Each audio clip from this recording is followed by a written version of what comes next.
आज के इस वीडियो में हम डिस्कस करने वाले हैं कि अगर आप सैलरीड एम्प्लॉय हैं या फिर आप किसी सैलरीड एम्प्लॉय का इनकम टैक्स रिटर्न फाइल करने वाले हैं, वो भी financial year 23-24, that means assessment year 24-25, जिसके रिटर्न अप्रैल 2024 के बाद में फाइल होने वाला है। लेकिन इस बार यानी कि फाइनेंशियल ईयर 23-24, असेसमेंट ईयर 24-25 के इनकम टैक्स रिटर्न फाइल करने में एक चेंजेस आया है, और वो चेंजेस ये है कि इस बार आपके लिए न्यू टैक्स स्लैब रेट जो है वो आपका बाय डिफॉल्ट माना जाएगा, बाय डिफॉल्ट आपका एक्टिव होगा।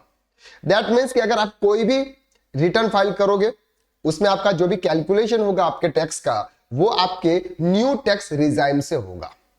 अगर आप सैलरी इंप्लॉय है, आपकी सैलरी आ रही है, आपके अदर इनकम्स भी है और आपके कुछ डिडक्शंस भी है, जैसे कि आप प्रीवियस में रिटर्न फाइल कर रहे थे, अगर आप इस साल फाइनेंशियल ईयर 23-24 में अगर आप वो रिटर्न फाइल करोगे तो आपके लिए कौन सा टैक्स रिजाइम्स बेस्ट रहेगा, यानी कि बेस्ट का मतलब यहां पर कि कौन सा टैक्स रिजाइम में आपका जो टैक्स पेबल है वो आपका कम आएगा।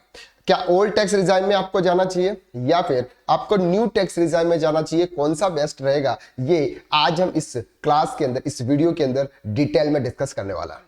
प्रैक्टिकल डेटाबेस के आधार पर डिस्कस करेंगे कि आपके सर इतनी सैलरी है, आपकी ये डिडक्शंस है और आपके ये स्लैब रेट के हिसाब से आपका इतना टैक्स बनता है, तो आपको यहां पर इस तरह से सेव करना है। वो आज हम इस क्लास के अंदर कवर करते हैं।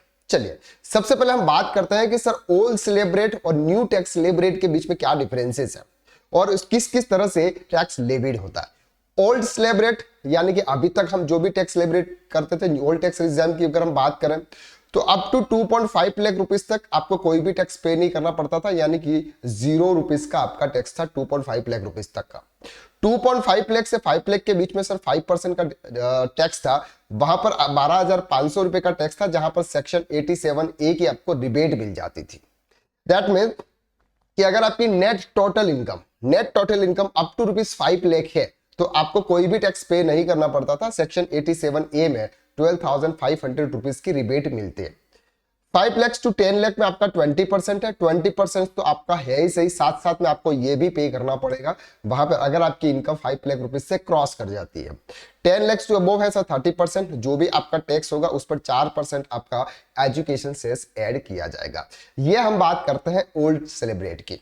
अब आया sir new tax regime. New tax regime के हिसाब से न्यू टैक्स स्लैब रेट है वो है कि सर 3 लाख रुपीज तक आपको कोई भी टैक्स पे नहीं करना।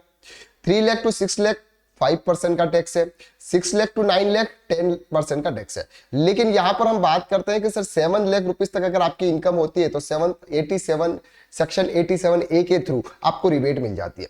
यानी कि अगर आपकी इनकम न्यू स्लैब रेट के हिसाब से up to total 7 lakh rupees तक है, यानी कि net total income after deductions, जो कि हम अभी आगे देखने वाले कि वो कैसे कैलकुलेट करते हैं, वो इनकम अगर आपकी 7 लाख रुपीस तक है तो आपको कोई भी टैक्स पे नहीं करना। इसके बाद 9 lakh to 12 lakh 15, 12 lakh to 15 20%, 15 lakh to above 30%, education cess 4% per annum of the taxable income, यानी कि सबको ऐड करने के बाद जो भी इनकम आएगी उस पर हम 4% एजुकेशन से हम ऐड करेंगे। अब यहां पर बात करते हैं कि सबसे इंपॉर्टेंट एक्सपेक्ट ये रहता है कि सर ओल्ड स्लैब रेट और न्यू स्लैब रेट के बीच में क्या डिफरेंसेस है। एक डिफरेंसेस तो आपका जो अमाउंट है, यानी कि 2.5 लाख तक है, यहां पर 3 लाख तक है, वहां पर 2.5 टू 5 है, यहां पर 3 टू 6 है। ये स्लैब रेट में है तो है ही से, लेकिन यहां पर आपके डिडक्शंस को लेकर सबसे इंपॉर्टेंट एस्पेक्ट है यहां पे। अगर हम बात करते हैं सर न्यू टैक्स रिजाइम में, न्यू टैक्स रिजाइम में आपको ये डिडक्शंस आपको नहीं मिलते। कौन से deduction? Under section 80TTA 80TTB, यानी कि अगर आपने आपका सेविंग बैंक अकाउंट से अगर आपको कोई इंटरेस्ट मिलता है तो पहले आपको 10,000 रुपीज तक का और 20,000 रुपीज तक का जो भी डिडक्शंस आपको यहां पर मिलता था वो अब आपको नहीं मिलेगा। सेक्शन 80C शेड्यूल 6A के जो डिडक्शंस आपको मिलते थे 1,50,000 रुपीज तक के, वो डिडक्शंस आपको यहां पर नहीं मिलेगी। 80G के डिडक्शंस नहीं मिलेगी, 80E के, यानी कि ये जो इन्वेस्टमेंट आप करने वाले हैं और इन्वेस्टमेंट पर आपको जो डिडक्शंस ले रहे थे वो डिडक्शंस अब आपको नहीं मिलेंगे न्यू टैक्स रिजाइम में।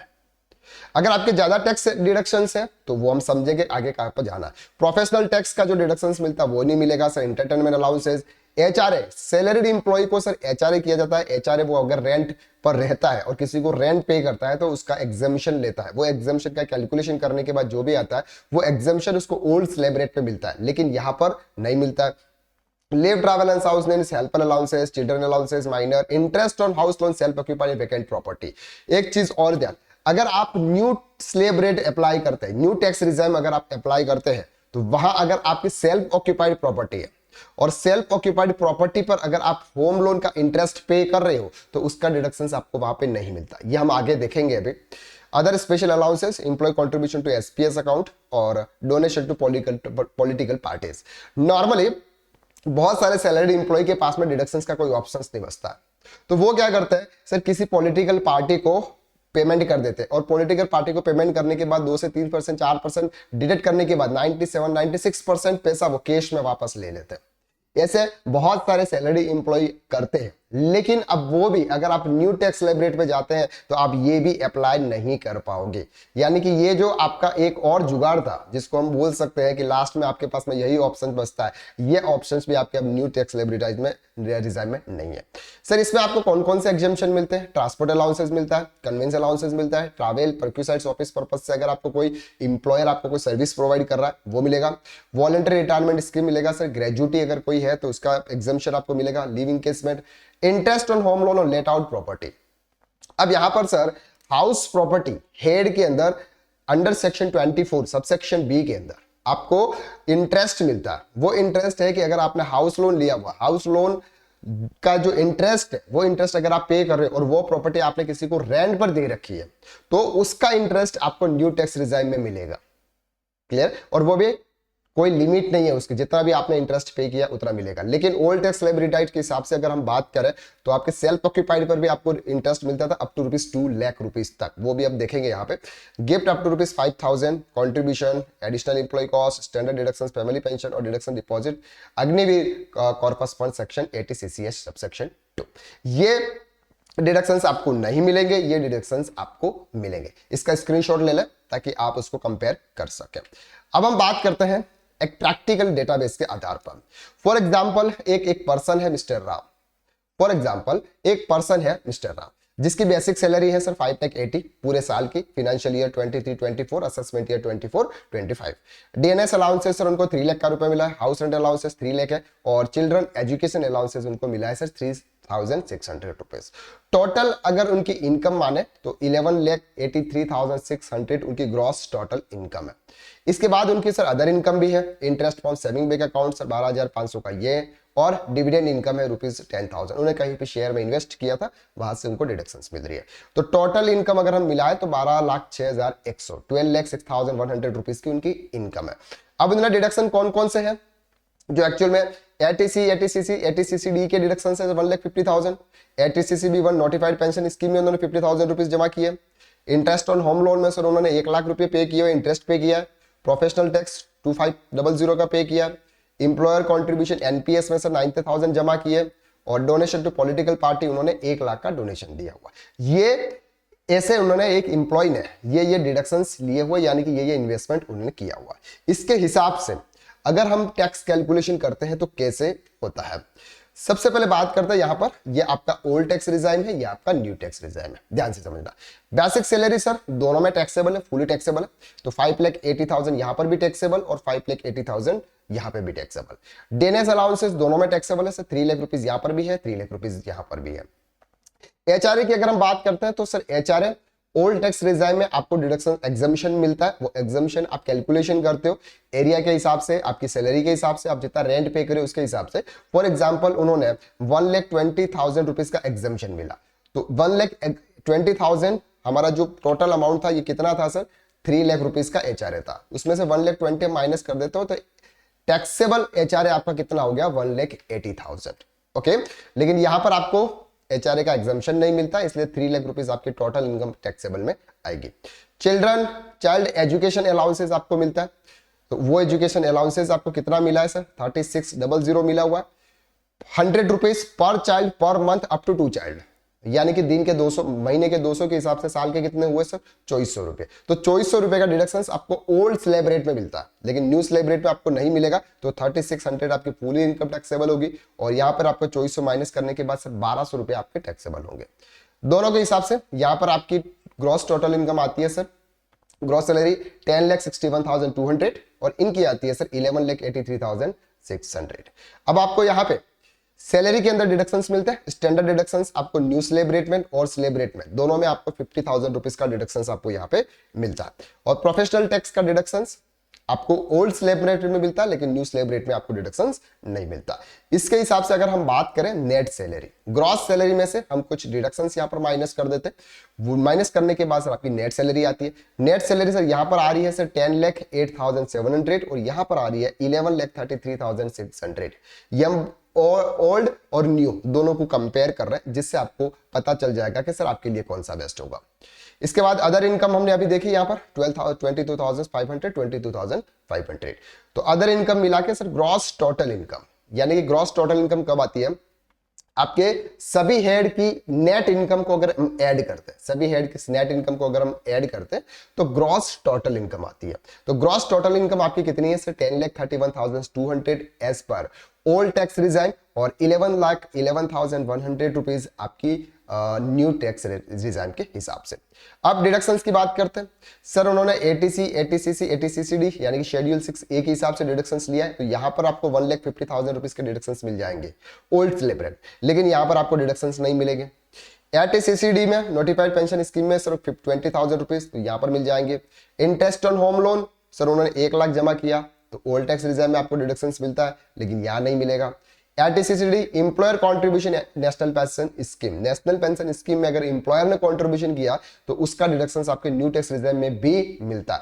तो 25,000 यहां पर अगर हम बात करते हैं सर 25,000 और एटीटीटीए का 10,000, लेकिन यहां पर आपको डिडक्शंस एटीटीटीए का नहीं मिलता। एटीटीटीए यानी कि interest from saving bank accounts, अगर आपको सेविंग बैंक अकाउंट से इंटरेस्ट मिलता है तो 10,000 रुपीज तक का डिडक्शंस आपको सेक्शन एटीटीटीए में मिलता। अगर उसके हिसाब से हम यहां पर बात करें, यहां पर थोड़ा सा अमाउंट वेरिएशन हो सकता है, तो 7,26,200, 10,66,100 रुपीज एज पर आपकी नेट टोटल इनकम आई। क्या आई sir? Net total income. Net total income कैसे आती है? ग्रॉस टोटल इनकम में से हम डिडक्शंस माइनस कर लेते हैं तो आपकी नेट टोटल इनकम आती है। अब इस नेट टोटल इनकम के हिसाब से हम कैलकुलेशन करते हैं। नेट टोटल इनकम सर आपकी ओल्ड स्लैब रेट के हिसाब से आई है 7,26,200, तो 7,26,200 और न्यू स्लैब रेट के हिसाब से 10,66,100, तो 10,66,100। इसके हिसाब से टैक्स कैलकुलेशन करते हैं। 2.5 लाख तक सर कोई भी टैक्स नहीं है।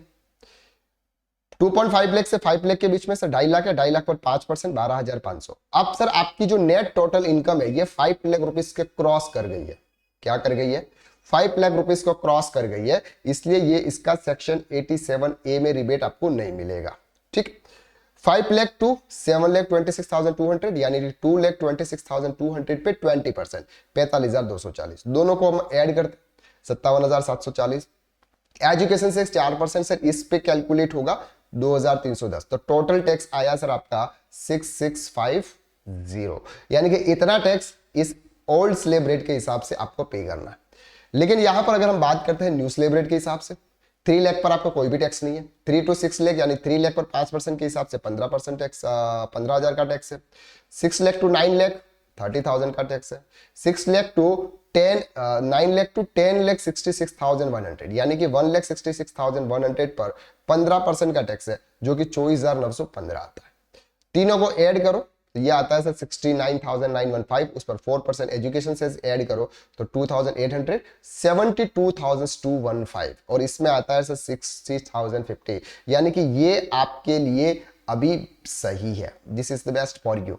लेकिन एक चीज ध्यान रखें, अगर आपके पास में ज्यादा एग्जेम्पशन नहीं है, आपके पास में अगर ज्यादा एग्जेम्पशन नहीं है, जैसे फॉर एग्जांपल अगर आपके पास में ये माने हम कि इंटरेस्ट ऑन होम लोन नहीं है, या फिर आपने ना तो एचसीसीडी में कुछ जमा किया है या फिर कहीं पर भी कुछ जमा नहीं किया, आपके income up to ₹7 lakh 8 lakh तक है, ये मान के चले कि अगर आपकी इनकम 8 लाख या 9 लाख रुपीस तक है, आपके कोई ज्यादा डिडक्शंस नहीं है, तो आपको न्यू टैक्स रिजर्व में ही जाना चाहिए।